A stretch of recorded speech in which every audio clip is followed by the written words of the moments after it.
to a brand new episode of Sipping Tea with Suzanne. I'm not going to tell y'all my name. You know my name by now. If you don't know my name, well, it is what it is. But I am so excited. We are continuing to celebrate Phenomenal Woman for Women's History Month. And I'm very excited because I have the one, the only Miss Debbie Lane with me here tonight.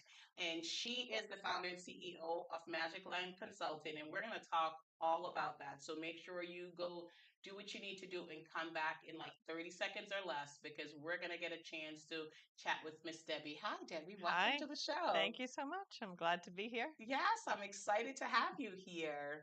Yeah, so give me a few seconds. I'm just going to greet. So, thank you to all our loyal viewers and subscribers, those that are on YouTube under Positive Vibe Studio, and those that are on Facebook under Positively Suzanne.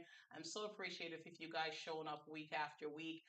If you desire to be on the show, or if you have someone to recommend to be on the show, please send me an email at Suzanne at positivelysuzanne.com. I would love to have you. As you know, I feature, folks in the community just doing spectacular things, and we certainly would like to spotlight you. Want to shout out our executive producer, Paul Anderson, for making the magic happen week after week. As I mentioned, we're celebrating Women's History Month, and I have Debbie with me tonight, and we're going to have a final show next week. But I do want to remind you all that the I Got You Sis Summit is happening next week. This is the second year. It is next Thursday at the JMAC from 5 to 9. We have an incredible lineup. I am just so excited. The presenters, the speakers, the folks who are going to open it. And it's a Positively Suzanne event. So, it's just going to be a room full of positive vibes, celebrating and empowering, and just really cheering for each other. So, I'm really excited for the second year. But as I mentioned, I'm with Miss Debbie tonight. So, welcome to the show. Thank you. Thank you. Yeah, so right before the cameras came on, we were talking about like we have been running into each other for a long time. Right. And I think the longest conversation that we had, I think, was sometime last year. We were at an event for the Greater Worcester Community Foundation. I think when they moved into their building. Yeah, Yes, yeah. yes. But when you're going to all these places and you're meeting all these people, I think you make a connection, but it's really hard to have a one-on-one conversation because there's so many people around the room coming up and saying hello, and then you're known and I'm known. Yeah. So I'm really glad we get a I chance am to too. sit down for an hour and chat. And I'm going to shout out Miss Jen Hernandez Yes. from Gem Marketing Solutions, who recommended and said, hey, and I said, absolutely, I'd love to have her. And I'll tell you this. So folks sometimes it's like, I wanted you to ask me, and I'm like, please ask me because sometimes I forget. Like I just Yeah. forget. Yeah. So I'm really glad that there are women out there that call the names of other women, and so this way we have an opportunity to chat. That sounds great. Yeah, Jen is a great partner. Love her. So she works with me with Magic Lamp and helps us with our social media. All right, I love that. So before we get into that, I want to talk about a little bit about you. So Magic Lab Consultant, you provide help for nonprofit. Correct. All right. So that is a job. So nonprofit is, you know, nonprofit. But Magic Lamp is for profit. Correct. She won't be able to eat any other things. But before we get to that, did you always want to do this? Like when you were little and you was like, was this something like, how did we fall into this? So let's start from the beginning. So yes, we definitely fell into this. So I worked in IT for most of my career. Wow. I had a stint. I had gone to culinary school. I actually have a culinary degree as well as a business degree, and had done that for a while.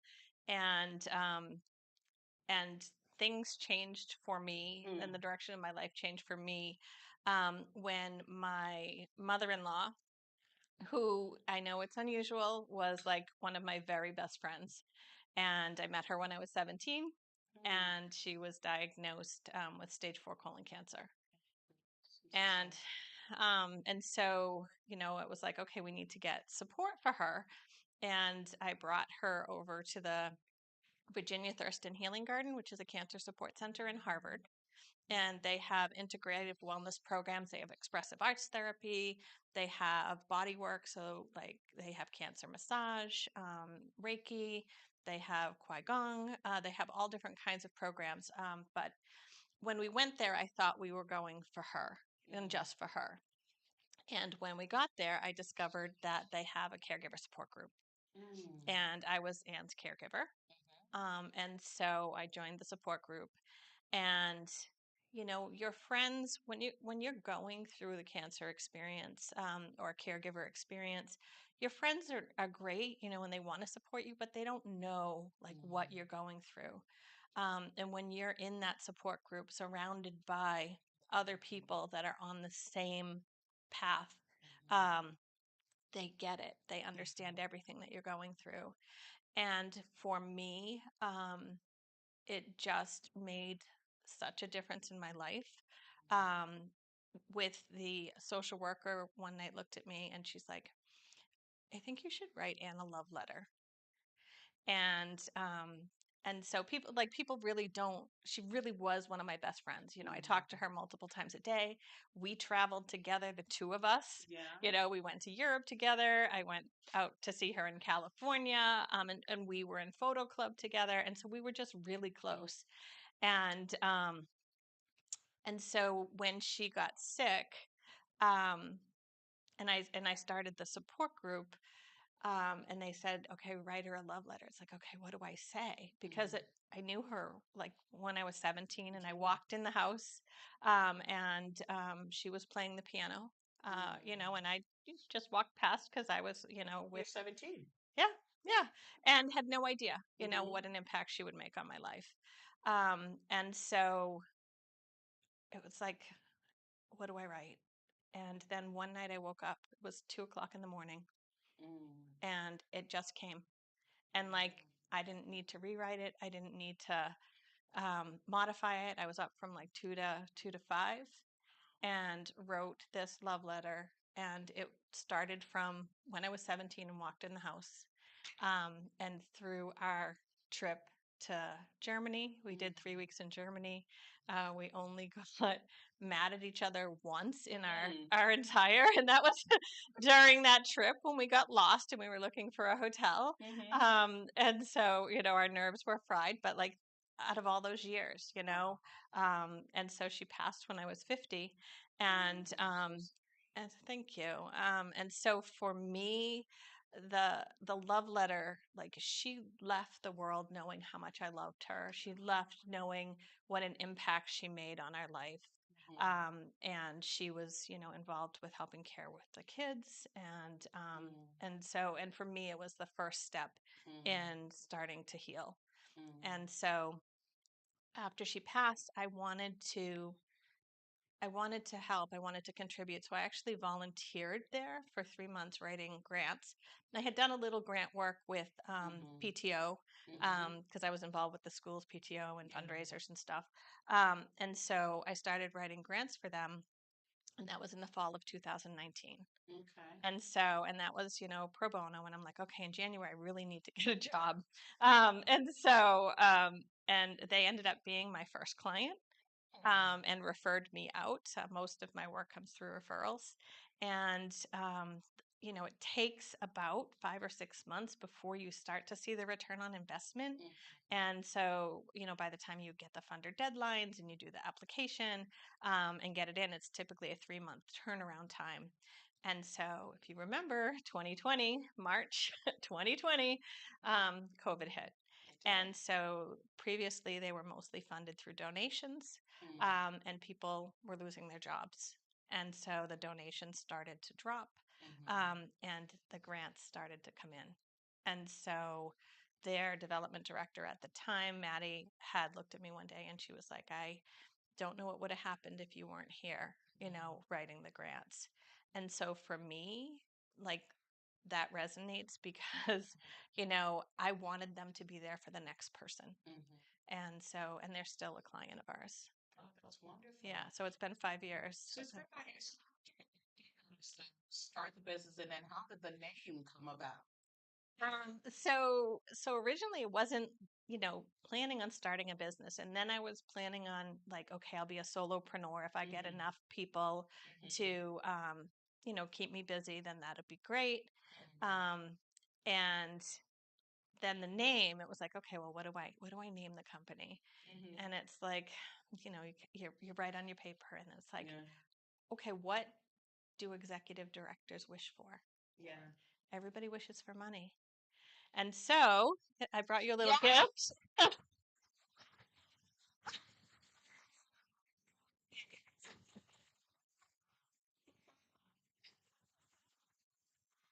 So look at that. Oh my goodness. And so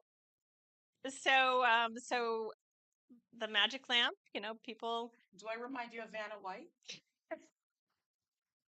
All right, so tell me about the magic lamp. Yeah, and so It's so beautiful. that's thank you. And so that's where it came from is, we want to solve the problems that executive directors are having. Mm, And so what do they wish for? magic girl. And so, yeah, right, exactly. Yeah. And that's what we do, Mhm. as we work with nonprofits. Our goal is to uplift them so that they can help make a bigger impact in the Mhm. community.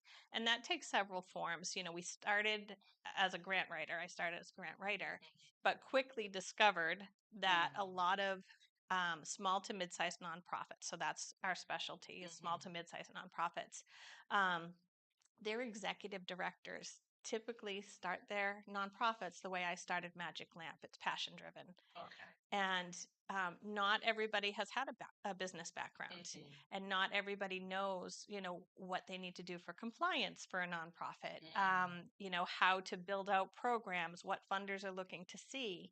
And so we evolved to much more than just grant writing. And so most of our clients, they're called premium clients. I would say 95% of the people we work with come on for like a year contract, and we work with them and we talk about their board. Do they have, board job descriptions? Does the board, work to promote the organization within the community? Do they have a strategic plan? A lot of small nonprofits don't have a budget, or they don't have program budgets. They may have an organizational budget. So one of the people on our team is a financial analyst. I actually used to, when I worked in IT, I worked for corporate finance. So I have done a lot of work with budgeting and finance as well. So we help them with budgets, we help them with program design, how to measure success. And then we do grant research, and also, the grant writing as well.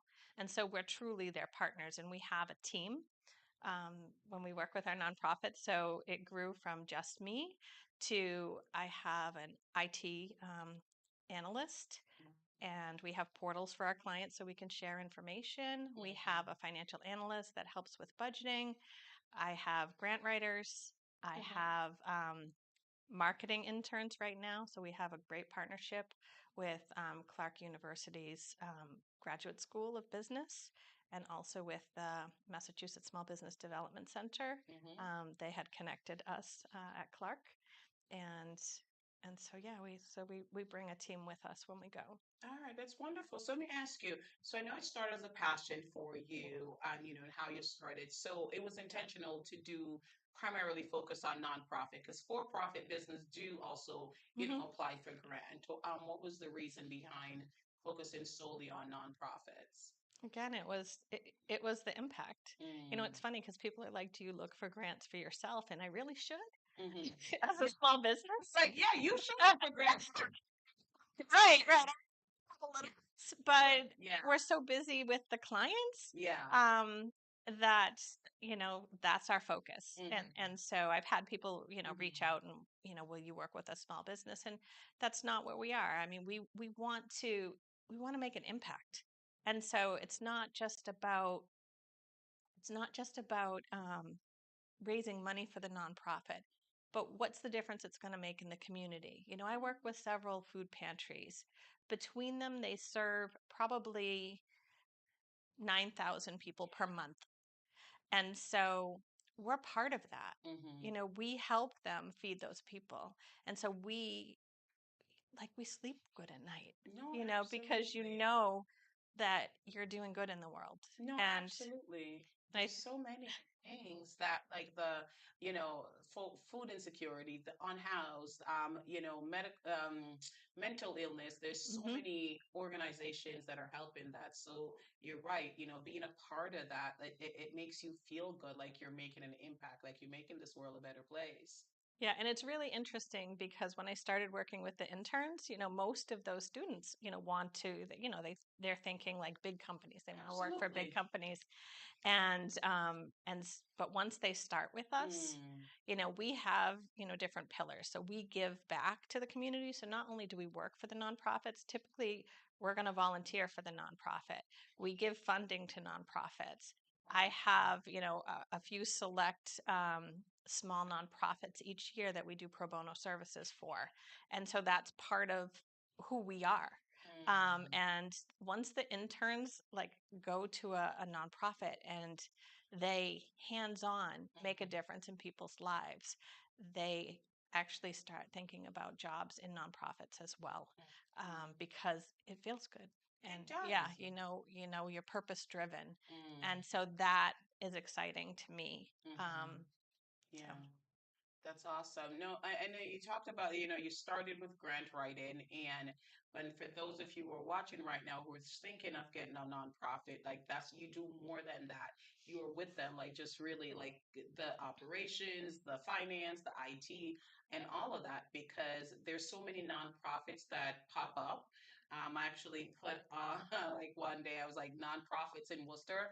There's a lot. hmm There's a lot of nonprofit, and I think just some of the times, and I think it's great because the idea behind a nonprofit, right, is to help, right. to make the community a better place. But I think not being well thought out, not having the support, and not doing it the right way, it causes failure, and you end up, like you said, the board's not structured.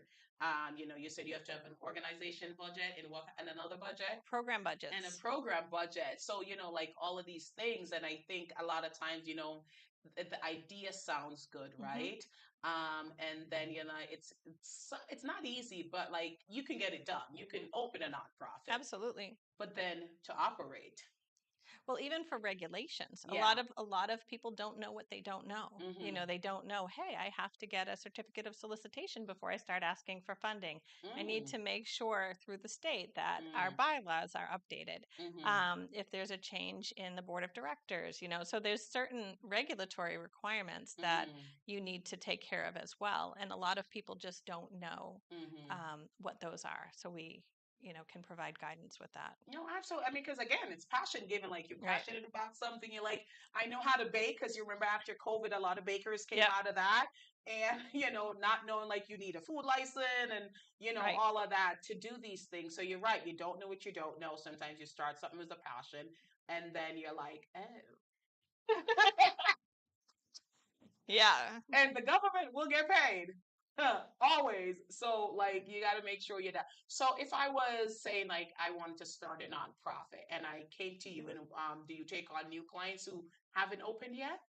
So no, Okay. because you're not going to be successful most likely getting grants, Mm, because most funders want to see that you are fiscally responsible. mm, And so typically you need to have 2 years worth of your 990 tax returns mm-hmm. available before you start applying for grants.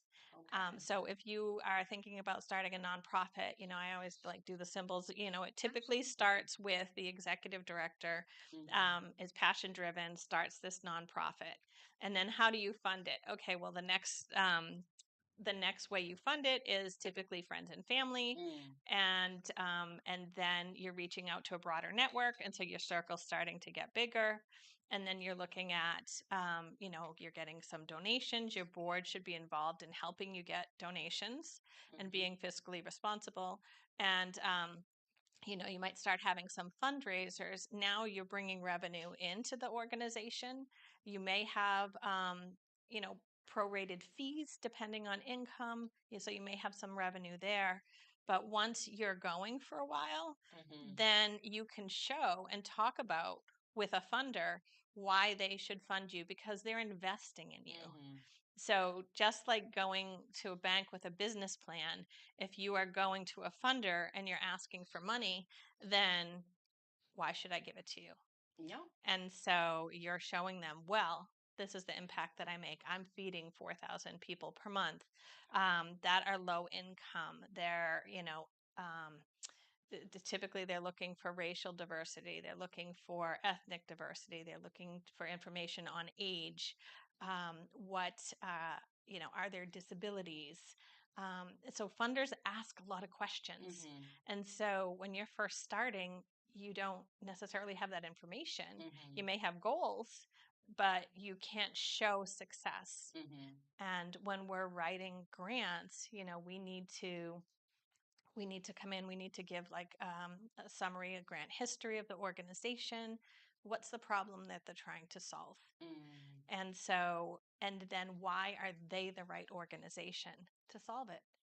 Because a lot of people are going after the same money. Yeah. And so you need to make sure that you're doing your due diligence, Mm-hmm. and that you're putting everything in a document, and that it's well worded. So like, what are the goals of the organization or your program? Who's it going to impact? What are the outcome, Mm-hmm. and how do you measure? What are the Mm-hmm. measures of success? How are you evaluating success? Mm-hmm. And so there's a lot of things you need to put in place Mm-hmm. before you're pursuing that grant funding. Oh. I mean, absolutely. I'm a mortgage loan officer, and no, there's sugar and there's creamer if you want. I know Awesome. Thank I've you. been asking you questions and not giving you an opportunity to sip your tea. So we're doing the talking, but now we're doing the sipping tea part of it. And I was a mortgage loan officer, and it's whenever any of my clients came to me and they wanted to open a new restaurants, the bank was an automatic no. So similar, it's like you had to be in business for 2 years Right. because you have a passion for cooking and you can make the best salmon on this side of the earth. But like they want data. Right. They want data to prove that you know how to run a business because again, yeah, if you go bankrupt, they could claim the building and the equipment, but truly they want their money. Right. Right. That's really what they want. Right. So business exists to make money and nonprofit exists to serve a need. And again, there's so many folks going after the same pot. So they want to make sure that the organization that they give it to, it's going to go to the people that. And they want to know that you're going to be sustainable. Yeah. And so they may be investing, $10,000, for your organization this year. And how does that help build sustainability with your Mm-hmm. organization? Mm-hmm. Where are you using that $10,000? And so Mm-hmm. you're really having to think about and be able to document, like, where's that money going? Why is it important to get the money? Are you hiring for a new position? Are you needing program supplies? Are you needing to rent space? And so really digging into the breakdown of where those funds are going. All right. So let me ask you this, because I do know like a few folks that are planning to open nonprofits or just opened nonprofit. Like, Hmm. what advice would you give to them before they start, going after grants? Because one of the biggest complaints I have heard, and you like laid Hmm. it out right there, right? But they've already done it. But one of the biggest complaints I've heard is that like they can't get any grants, like nobody's giving them grants. They're giving to the bigger corporation. I think maybe they're doing it because they've already proven and established that there's a need that they serve. So they've already opened it. Like, what advice would you give to them now to say like, Build a great board. mm, So that's a gap for a lot of small nonprofits. A lot of small mm, nonprofits want to stack the board with their friends? their friends and family. Mm, But are they the best people for the board? Because the mm, board is the one that sets the vision for the organization. mm-hmm, And so, you have three positions you have to have. You have mm-hmm, to have a board chair or president. You have to have a board treasurer, and you have to have a board clerk. Okay, so that's like on your nonprofit paperwork when you submit it. You can't have get to, over it. right, you have to have at least those three Mm-hmm, in Massachusetts. Ideally, you want a few more than that. mm-hmm, But what's the experience of your board president? mm-hmm, Have they ever been on a board? Have they ever chaired a board? Does your treasurer have a financial background? mm-hmm, Can they connect you with good resources, good connections? So your board should be advocating for your nonprofit. They should be out in the community talking about who you are, the impact that you're making. They should be like the strongest advocates, for your organization. So if you have board members that are just showing up to a meeting, once a month or once a quarter, that's not enough. So Just a bunch of yes people, because right. like just somebody who's going to do whatever I want, but like in order to succeed in business, you can't have like everybody just doing everything that you say, because you are not always right. Right. You don't know everything. So go on. Yeah, no. So, I mean, I've had, a few different organizations that have had issues. I have one right now that we're working with, that when the executive director looked back because they wanted to get a certificate of good standing, then they discovered that the previous executive director or team that was there had not filed. They had a shop and they were selling things, had not filed the sales tax forms, and so now they couldn't get a certificate of good standing from the state, and so they have to go back and rectify that. So that's the not knowing what you don't know. And so this executive director, who's been in this position for a year, had no idea that that was an issue until we brought it up, and we were like, this is an issue. A lot of small nonprofits sometimes forget to put their taxes in, and so if you don't put your taxes in for 3 years in a row, then you can have your nonprofit license automatically revoked. Wow. And so I've worked with a couple organizations. I had one organization that literally got their 3 years of taxes in the week before they would have been automatically revoked. Oh wow. And they had no idea Okay. because they're so busy. And so the executive directors are passion driven. And so they want to help the people. And most run very lean. A lot of organizations, they often start with no paid staff. And so you have people that are volunteering that aren't getting paid. And now, that's a struggle, because do they have to work another job so that they can run their nonprofit because they're not getting an income? And then when you're looking at grants, if you're working with an all volunteer organization, what's the sustainability? That's a question that I ask, because if you're not paying the executive director, if that executive director leaves, who do you think is going to come in and do that job for free? And so does the organization dissolve? And so sustainability is really critical when you're applying for grants. And so having a good board, and also a lot of small nonprofits do not have a strategic plan. And so a strategic plan is designed by the board, and they're setting the vision for the organization for the next 3 to 5 years. And so when we come in, we want to be able to use that strategic plan because the organization has already thought about their visioning and where they want to go and what markets do they want to grow, what programs do they want to grow. And then we can pursue funding for that. But what we find is often we're working with the nonprofit to say, okay, you don't have a strategic plan. We can either refer them to somebody that's a specialist with strategic planning. If they're looking for, kind of more of a lighter touch, then we can help guide them, through a basic strategic plan as well to get them started. But it's really critical, because if I'm going to chase the money for you, I need to know where you're going. Okay.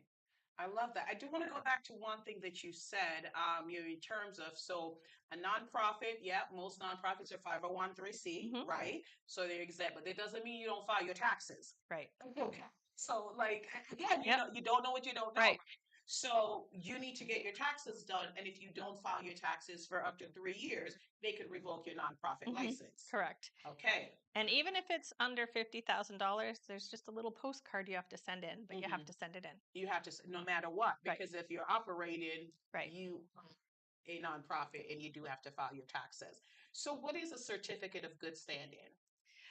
So we actually recently became a certified vendor through the state, through the Massachusetts Workforce Training Fund. And if you are an organization that pays into the tax system, and you're paying into the unemployment tax system as an organization, you can get up to $15,000 a year in reimbursable training. Oh. And so even it's for profit, nonprofit, as long as you're paying into the unemployment taxes, then you are eligible. And so what people can do with us is we have 3 courses registered right now. We're going to be adding a bunch more. And so what they can do is they can come on service with us by applying for their certificate of good standing, and then they go to the Massachusetts Workforce Training Fund. It's the Express program, and they can register for the class. They pay for the class up front, and then when they're done with the class, they submit their receipt. It gets reimbursed from the state, and so they can do that as many times until they use up that $15,000. Okay. All right. I am learning so much. So thank you. And I really hope that those that are watching and listening, like learning, I want to ask you about the board because again, I've been around like a lot of nonprofit and sometimes I've said no to being on nonprofit board because A, I'm stretched too thin, or B, I don't think that I would bring value because I think what they need is not what I have. And sometimes folk don't recognize that. They're like, oh, let me get on this board. But I feel like if I'm going to be on the board, I need to have an impact. I need to be able to help them, like you said, move forward, with their vision, their mission, their strategic plan, whatever need they're trying to fill. So, but I do know a lot of folks stack the board. See, I think you would be a great board member. Because you have a great platform. And so, like you say, everybody knows who you are. And so if you have an organization that you're passionate about, and I mean, if you're going to be on a board, it should be an organization that you have passion for. And because you want to be the voice. Yeah. And you want to be rallying other people and telling them the impact that this organization that you're on the board for, all the great work that they're doing. So,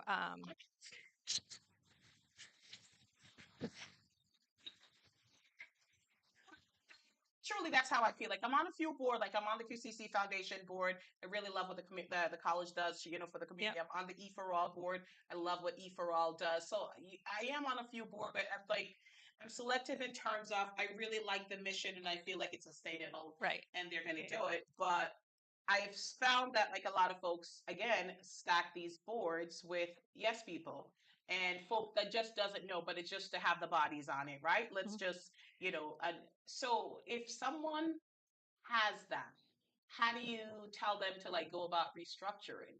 Like get rid of these people?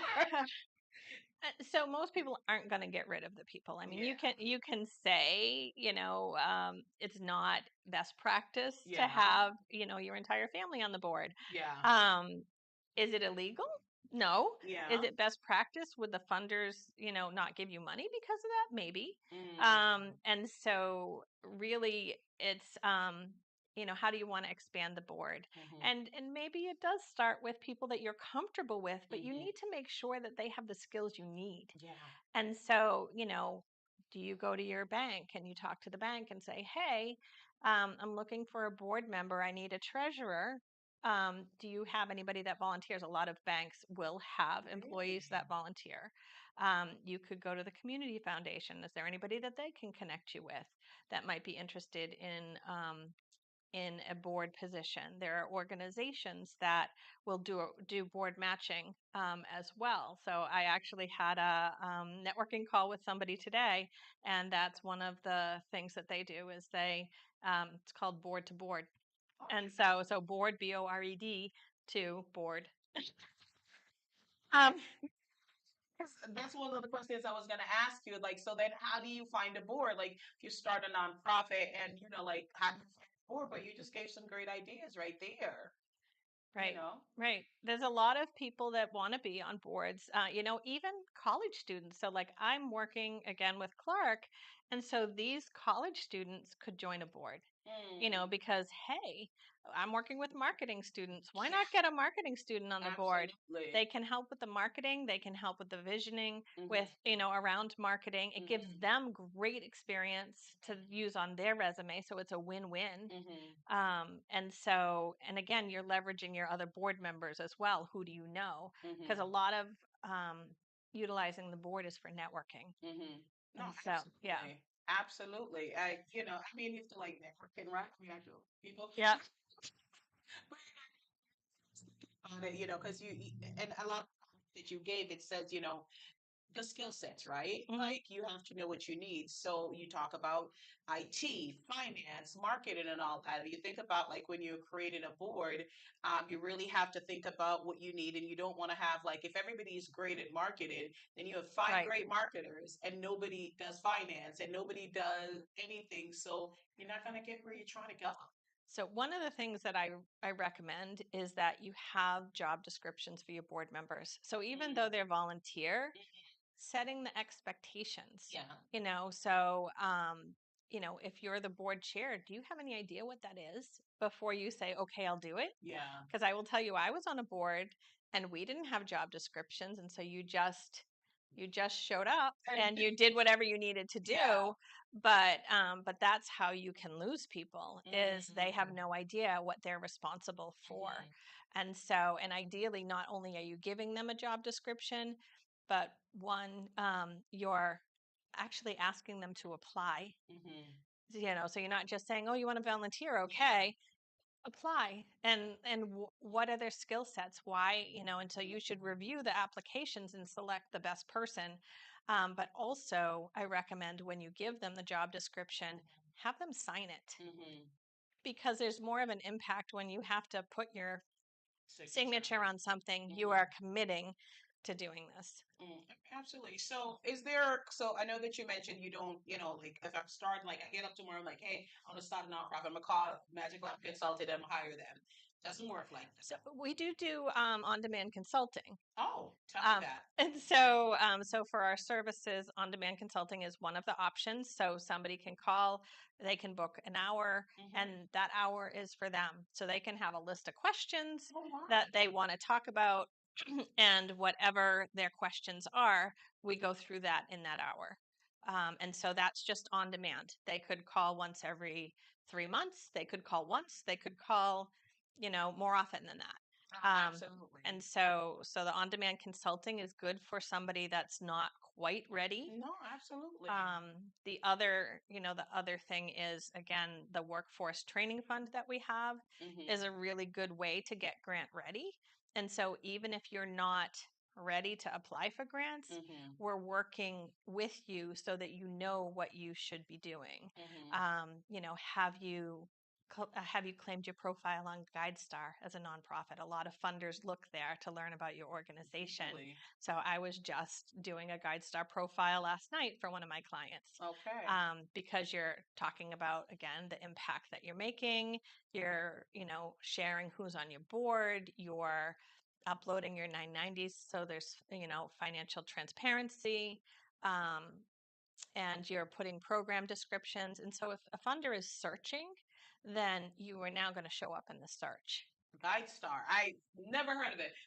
Oh, that is lovely. Yep. Okay. And Charity Navigator is the other one. Charity Navigator. So a lot of funders or people that are looking to donate might look up your nonprofit and Charity Navigator, and Charity Navigator actually gives the organization a score. Oh. And so you could have, you know, you could be like, oh, a score of a 90. Okay, that's great. If you're a score of a 50, is the person going to want to donate? You know, so where's your money going? So that's another website that we have people look at. I'm gonna go check out all of these because, like I said, so so it's magicconsulting.com. Correct. And they can go on there and they could book an on-demand consultant. Correct. All right, and it's an hour. Yep. And they could use it as many times as they want, and they come prepared with all their questions and get all their questions answered. So magiclampconsulting.com, go on, book on demand, and so like you can always do research, but I like to talk. We do research too. We do grant research. Why not? So those another package that we. And so if you want to write your own grants, but you have no idea who is a good funder for you, then what we do is we make sure we look at what your mission is, what your programs are, and then we look at the funders. And because we're focused only in Massachusetts, so we don't have any clients that are in other states because we want to get to know the funders.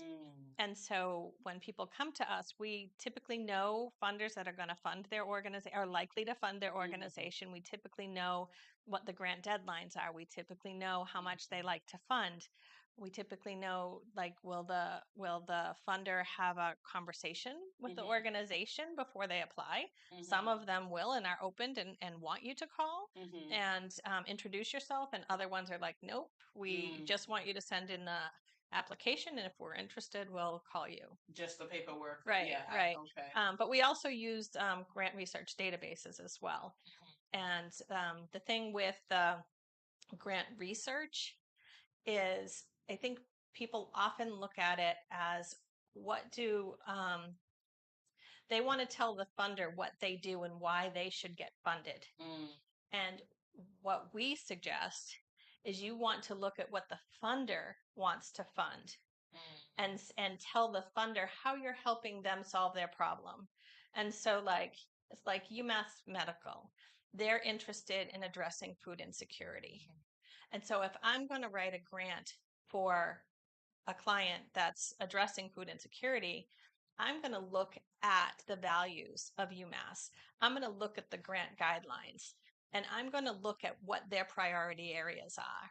And then when I write the grant, I'm going to make sure that I'm using that angle and, kind of restating how we address what's in their guidelines and what's their priority area. So you don't want to be like, hey, I'm a nonprofit and you should give me money. You want to go and say, hey, I'm a nonprofit that addresses food insecurity, and I know that that's one of your values and your missions. And so this is what we do in the community that's helping you meet your goals as an organization. And so it's a mindset switch.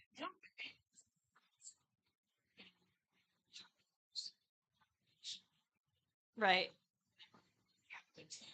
And operations manager, but they focus primarily on this one.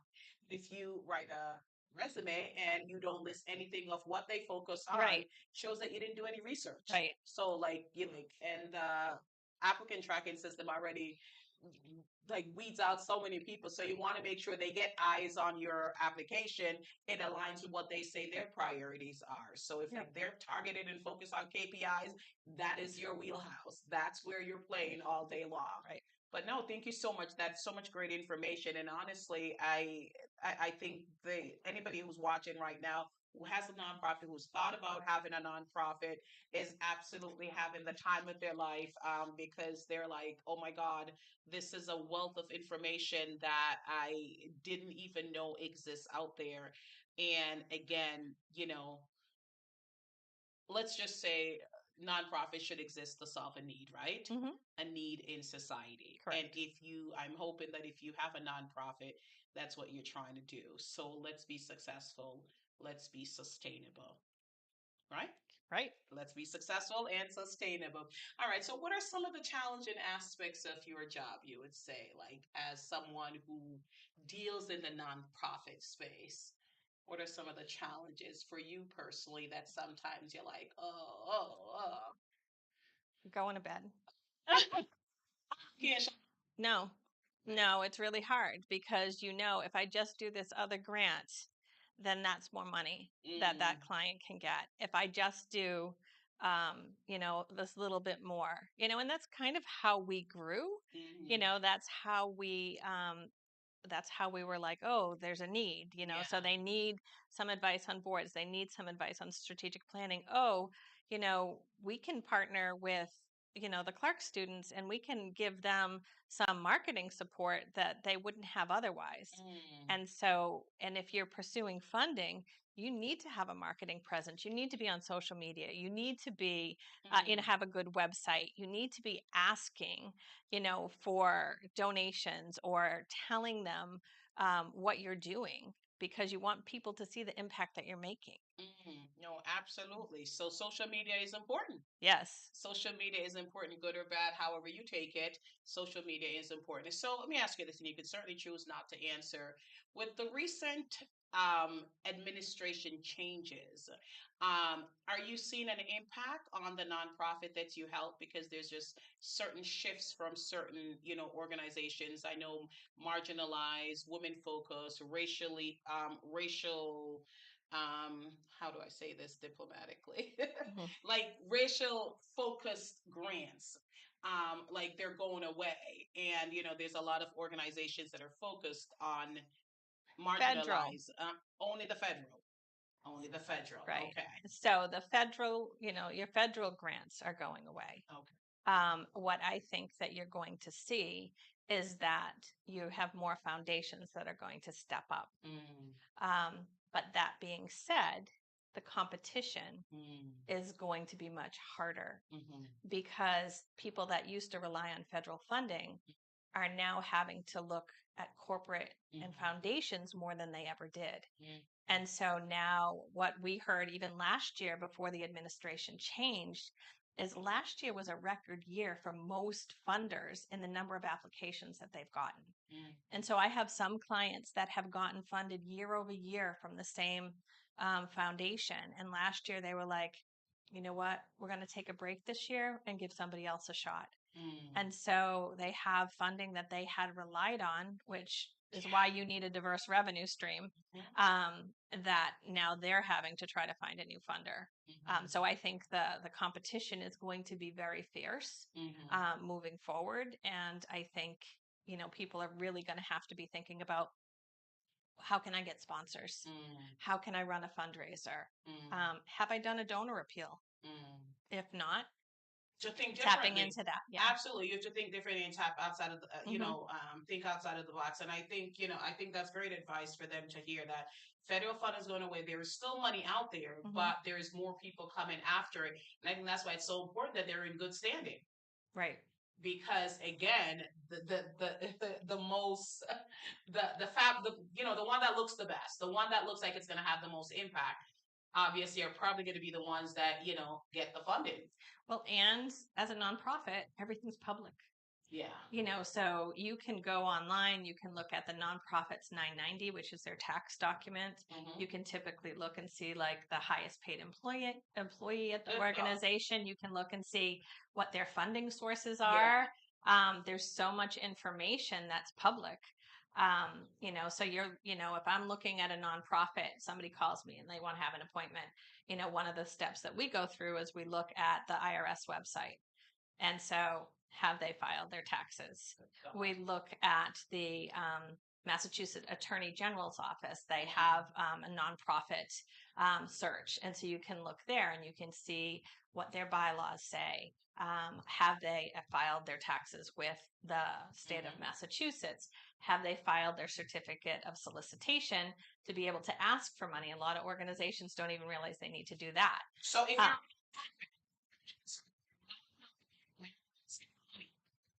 certificate of solicitation. Yes, and that's renewable every year. Oh, and it's every year. Yes. Okay.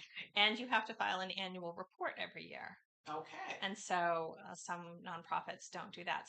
So we can look, and you could look, anybody can look, and see, how does this nonprofit stand? So if I'm going to donate to an organization and I do my due diligence, I'm going to be looking to say, okay, is this an organization that I want to invest in? How well do they run their business? So if you're seeing like, hey, we haven't, we don't have a certificate of solicitation, or they don't have their taxes filed, then, why? You know, I did not know this was all public knowledge. Yes. That you could just when I worked retail for a long time, and they would have like the CEO's salary because that's public. But I just stopped looking at it because I was like, I didn't want to see what he was making compared to what I was making. Yeah. I was like, yeah, this is dividends. My paycheck is dividends on his paycheck. But no, that's really good, important information to have, and will actually prompt me now to do a little research when I decide to donate to a nonprofit. Because when you donate to a nonprofit, sometimes you just hope and pray, like I hope they're doing the right thing. Right. But you're saying I have access to this information that I can look to see that the money that I donate is actually being utilized for they're in good standing. Right. And I mean, even like people are like, okay, well, why do they put the executive director's salary on there? Yeah. And so one of it is, are they getting, what you might consider overpaid? How much are they getting paid? But the other thing that I use that for is we talk about sustainability. I have one organization that I've been working with for a number of years, and their executive director was getting paid significantly below market rate.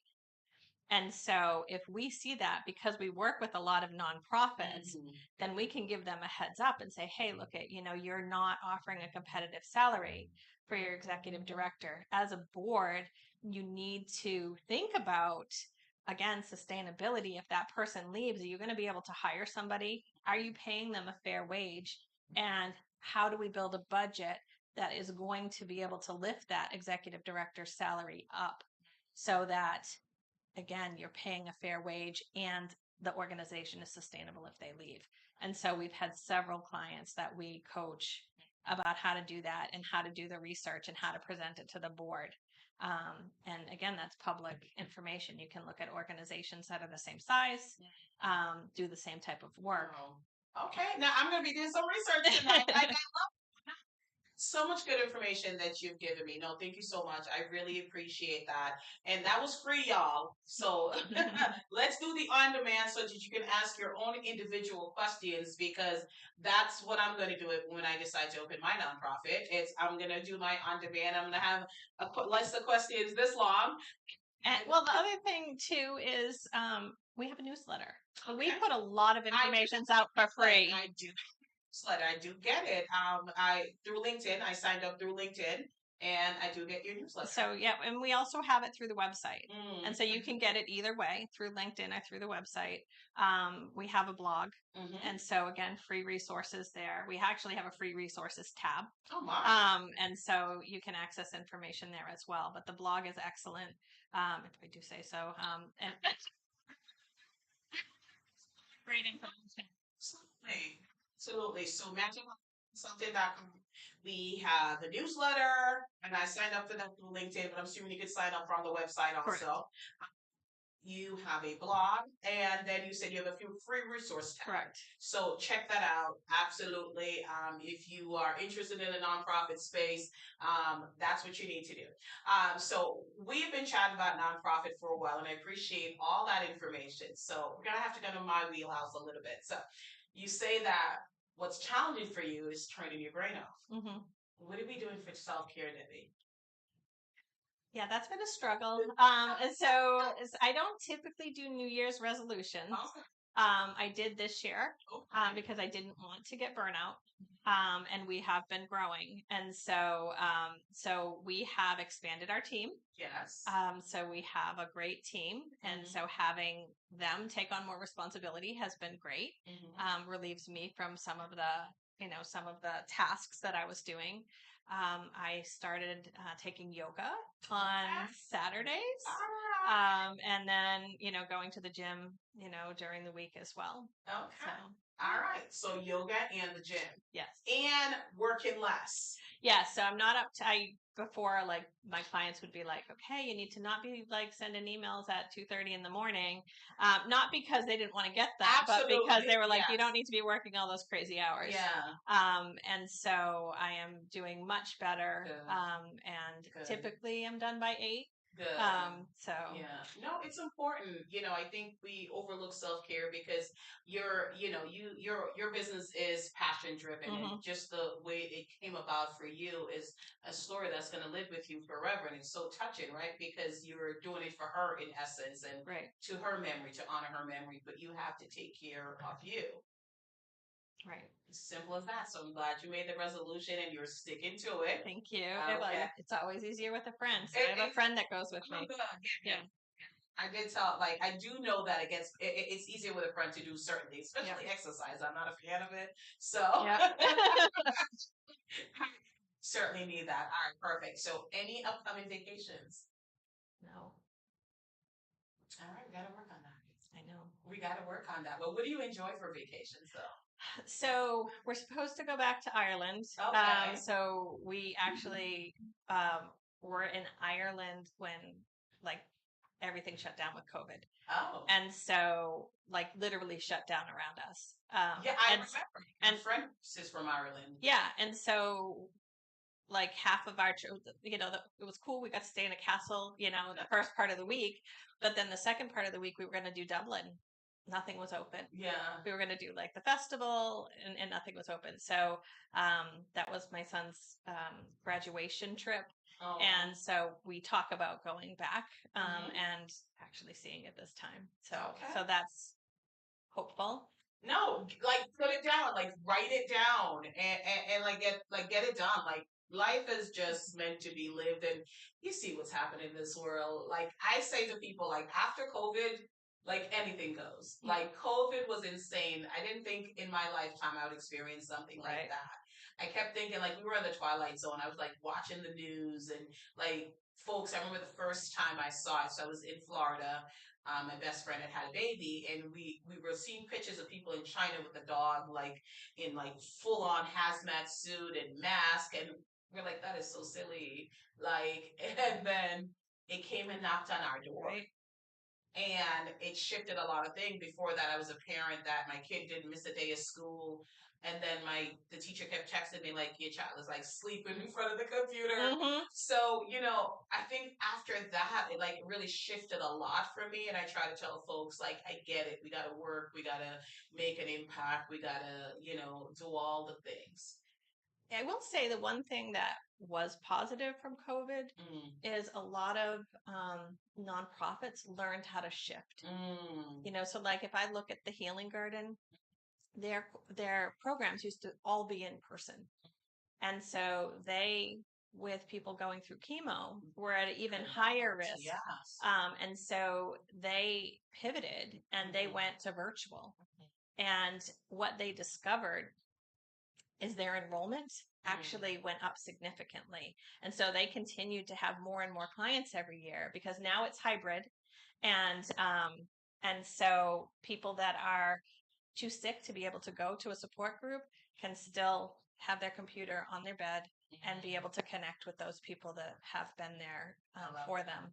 No, I love that. I will say that I mean, I'm the biggest fan of Zoom something because some days I'm Zoom. Yeah.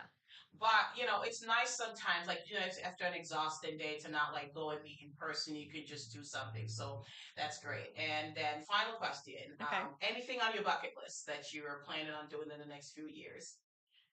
African safari. Oh, wow. Okay. Yeah. An African safari. Yeah, I was supposed to do it for my 50th. I didn't, so it's Okay. still on the list. It's And still on the list. I have 2 virtual assistants that live in Kenya. Oh, okay. And so one of them on our intranet posted pictures of a safari that she went on, and they were amazing. So Okay. we wanna have enough clients that we can take a business trip to Kenya. Absolutely. Fine, just to go. Debbie, thank you so much for coming on and sharing. And I hope you got a chance to really, truly share, all the information that you wanted to share. I learned so much just listening to you talk. You are a font of information. Thank you. And I'm just blown away by just all the knowledge that's in your head about nonprofit and other things that now I can certainly do to be better informed about nonprofits, whether I'm planning to donate to a nonprofit, to be on the board of a nonprofit, or to open my own nonprofit. So thank you so much. I do know what an honor and privilege it is when, folks share off their time. So thank you so much. I appreciate that. Thank you so much for having me. All right. So I'm going to go say goodbye. And then if you have any last minute advice you want to share, I'll give you a few minutes to say it. All right. To encourage those that are thinking of starting their own nonprofit journey. So the one thing I would need to say is see if somebody else is doing it, because don't reinvent the wheel. Maybe you can partner with them. And so collaboration is so important in this space. It's not a competition. And some nonprofits do think about it as a competition, and it isn't. Everybody's doing great work, but you don't need to duplicate what somebody else is doing. Just help them. Thank you so much. That is the perfect way to end that. And I love that. I love that so much. Thank you all so much for tuning in. I truly appreciate you guys tuning in week after week and, your feedback. And when I see you on the street and you tell me like, hey, I appreciate all that. Producer Paul Anderson, thank you so much. And as always, my lovely guests that come on and just share their gems and insights, I truly appreciate it. So thank you for saying yes. And until next time, this is Suzanne and Dibbi Lane. Ta-ta.